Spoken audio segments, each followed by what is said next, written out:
سیدنا ابو ہریرہ رضی اللہ عنہ خود دولت اسلام سے بہرور ہو گئے تو ان کو فکر ہوئی اپنی بوڑھی ماں کو بھی اس سعادت میں شریک کروں، مگر وہ برابر انکار کرتی رہی۔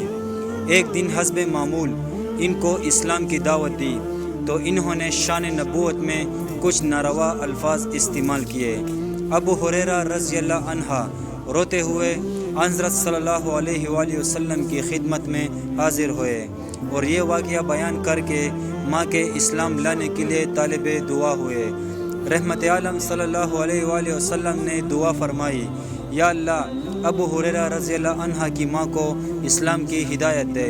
واپس ہوئے تو دعا قبول ہو چکی تھی۔ والدہ اسلام قبول کرنے کے لیے نہا دھو کر تیار ہو رہی تھی۔ جیسے ہی ابو ہریرہ رضی اللہ عنہ گھر پہنچے، ماں نے پڑھا اشہد ان لا الہ الا اللہ و اشہد ان محمدن عبدہ و رسولہ۔ آپ رضی اللہ عنہ اپنی والدہ سے یہ الفاظ سنتے ہی فوراً الٹے پاؤں فرط مسرت سے روتے ہوئے شانہ نبی صلی اللہ علیہ وآلہ وسلم پر حاضر ہوئے۔